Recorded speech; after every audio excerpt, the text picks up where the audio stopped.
Right back towards you here. Take the meat right out in between these ribs. Follow the next one, right up through, right back down, follow right out. You can remove all of the rib meat from in between these ribs as long as you're comfortable with the harvest and the field dressing procedure, as we spoke about earlier. There we go. Trim that right out of there. Now, on the neck, what we do with the neck here is we're going to follow the spine right up through the back of the neck. And you can see here, there's basically a line here drawn that you can follow. We'll come right up the back of the neck, just like we have before. Almost like when we remove the tenderloin. Follow the spine, just bring the spine the rest of the way up around and follow right up the center of the neck. And then we'll just remove this the same way that we remove the meat off the ribs. Follow it right back around. So we're going to take it here, we're going to follow it right back around the neck. Staying right close to it. We're going to follow that neck bone right out around. And you can use this for a boneless neck roast if you like. You can chop this up, use it for cannon meat. This neck is a very, very good flavor in it. The meat that's on this neck, there's a lot of meat on here, so really take your time and trim around this neck very, very well. There's a lot of odd bone structures in the neck, so it can be kind of difficult to work your way around, but really take your time and pick your way through here because there's a lot of meat that's on this rib cage. Just finish this neck, and then we'll go ahead. I mean, you're looking right there. That's probably a good 8 or 10 pounds of meat that came off of this buck right there. I mean, that's a very nice big piece of meat. We can circle that around, trim it up a little bit, use our trimming procedures, fat, gristle, sinew, trim that right off of there, and we can even roll that up for a very nice roast. We'll flip the rib cage to the other side, follow the same procedure on the other side. You can spend as much time on this rib cage as you want. You can spend as much time getting as much meat off of here as you want. Get as much value as you can out of your wild game animal. You're your own processor. Just work your way through there. Take your time, and you'll do a great job. Now that our wild game carcass is completely deboned, let's take a look at the finished products that we've manufactured from each primary muscle group.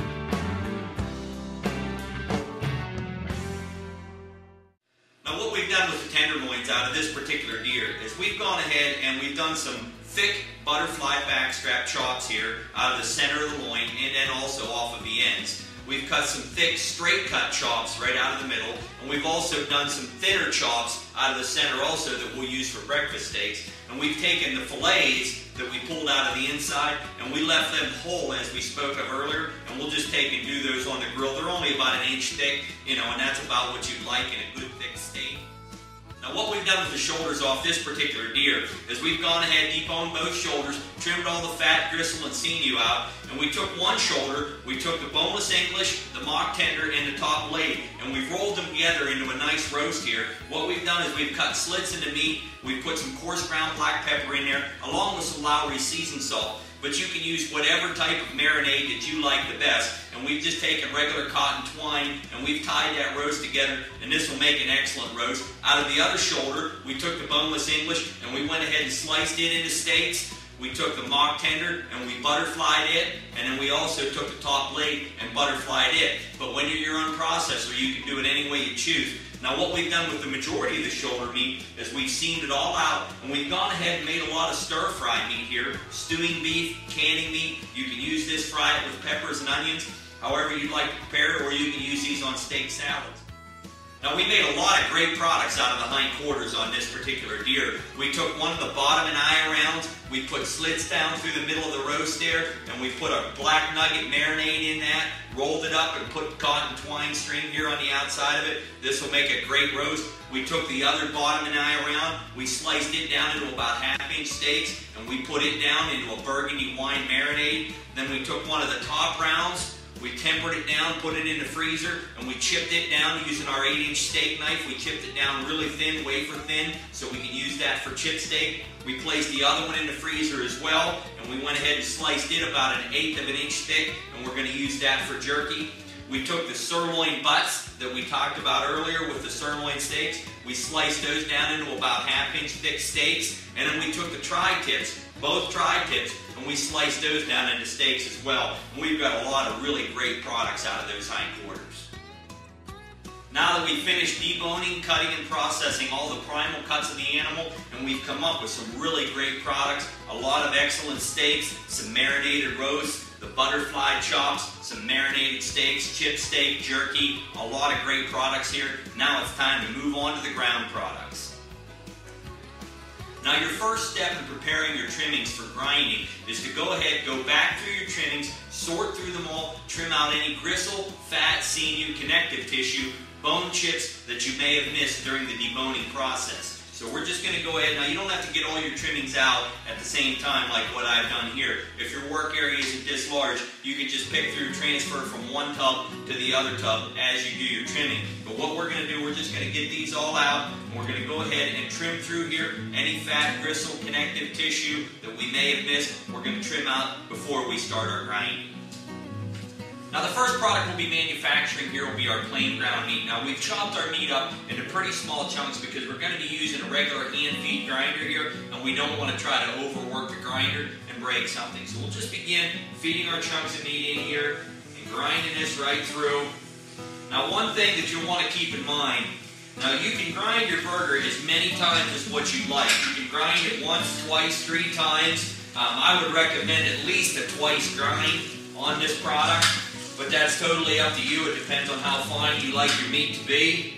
As you're grinding, you'll want to remember to clean the head of the grinder out in between each grind, between the first and second grind, and also between the second and third grind, if you choose to grind the product 3 times. The reason we do this is because, as we spoke of earlier, you'll notice that there's a lot of gristle and sinew that will get built up around the knife in the head of the grinder, and you'll want to clean that out in between each grind. Okay, now we're just about finished with this first grind here. We've got the last little bit coming through the head of the grinder now.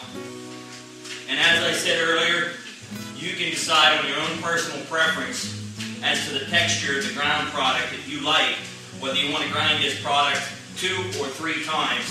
I would definitely recommend at least twice on a hamburger type product and only once on a sausage product.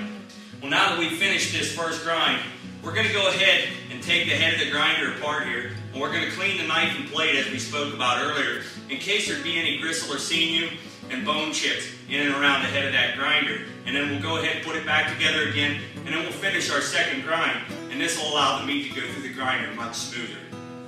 Now that we've cleaned the head of the grinder out, we'll go ahead and start our finished grind here.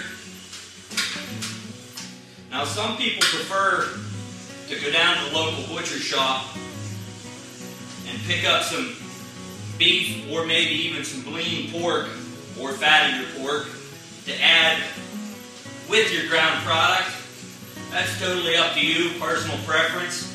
Or if you want to add a little grease to the pan, you can actually add beef tallow or pork tallow to it. For some additional flavor, you can even add bacon ends, which are very inexpensive. You can go down to the local butcher shop or to the grocery store and get some bacon ends and add to the product.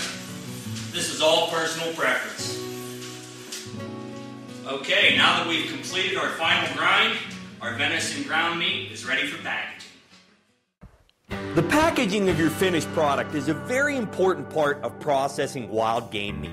It's extremely important that the packaging material that you use is of ample thickness to ensure durability and longevity in the freezer until you're ready to consume the product.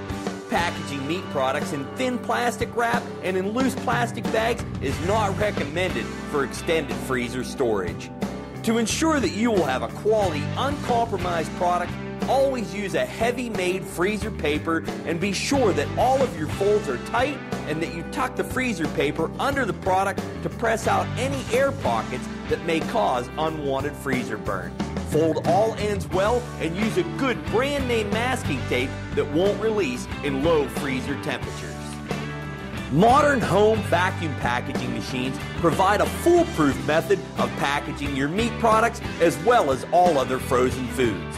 The vacuuming application ensures that all of the air is drawn out of the product and the package to eliminate any and all freezer burn. The heavy poly vacuum pouches are also extremely durable for extended freezer storage.